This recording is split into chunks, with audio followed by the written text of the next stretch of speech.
This is another lazy Sunday, and I have now a book to unbox. Let's go and see what is inside. Let's see what is here. Ooh, another book from the Oculum, the famous German publisher of astronomy books. Okay, Photographische Sternatlas, der gesamte Himmel auf 82 Kartenblättern. So it's a photographic atlas of the sky by Alex Mellinger and Ronald Stoyan.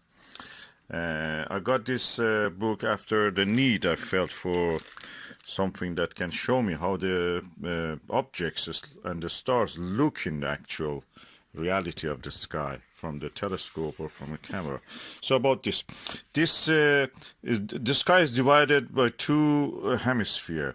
From the North Pole, this is a Blatzenspiel North Hemisphere, the northern sky, and this is from the North Polar point to the celestial equator. So it covers from the Ursa Minor toward the Canis Minor, Orion, and everything that is near the equator, including the Pegasus, these parts of it. And then on the back cover, you see the southern hemisphere, from the South Polar celestial pole to the celestial equator, Ophiuchus, Serpent, Monoceros, and others that are near here.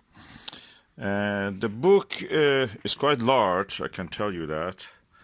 It's a quite large book, bigger than A4 size paper, definitely. It is published in 2010 in Germany by the Oculum Verlag, which is a publisher about astronomy in Germany, and they are doing really well. And there's an introduction, then the techniques and the map of the unfortunately light pollution. Then it goes to all the little details. Then the main part is stars from the northern hemisphere of the sky, celestial northern hemisphere, Ursa Minor. Then it shows all the details. Just to give you a taste of what is inside this, I will go to the let me find Orion. Yes, that's the constellation Orion, and this is what you will see in the sky. If you use photography or use your telescope, you will see all these individual stars. For example, this is the Orion Nebula, and this is the Horsehead Nebula, and this star here is a star system of the Sigma Orionis. This is Alnitak. This is the Flame Nebula.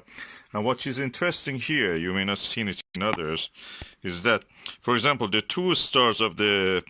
When you lose your telescope, you see that these two stars are surrounded by a lot of dimmer and brighter stars around them. And that is considered a star system, a star cluster. This book is really up to date. This considers, for example, the Lambda Orionis, also a star cluster, and several other star clusters here. So these are the stars that nowhere else are mentioned as a cluster. This book mentions it as a cluster. And when you observe with your telescope, you will see that these are star clusters.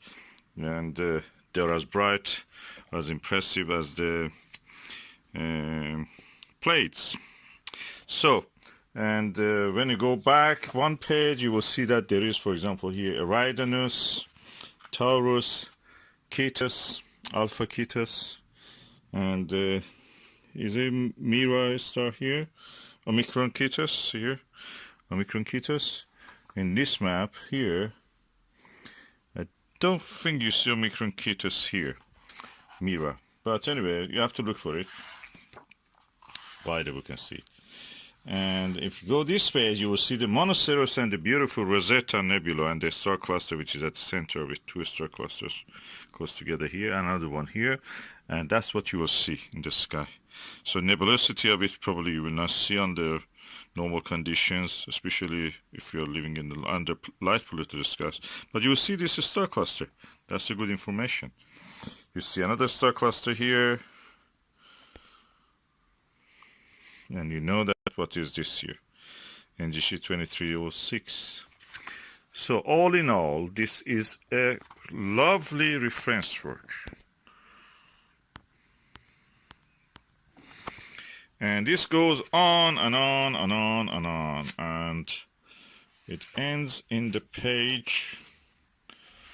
Let me see what page it ends. Okay, Southern Hemisphere, of course, you can see large and small Magellanic Clouds. You can see Tarantula Nebula, Carina, and yeah. This is a small Magellanic Cloud, and as you can see here, and yeah, many things to discover. This, I remember Donald Menzel's Handbook of Stars and Planets had star charts. They were black and white. Then I saw a Japanese book, better than the Donald Menzel's one. I never found that Japanese book. I saw it in the hand of someone when I was a kid. And after that, I never saw that book again. If I find anything Japanese, I may just go after that book. Japanese are, I mean, if you're a geologist, you know that. Japanese have published so many things in their own language. For example, English language is poor compared to that, I must tell you. About the corals in the Vietnam, you will see that the authority on that are Japanese.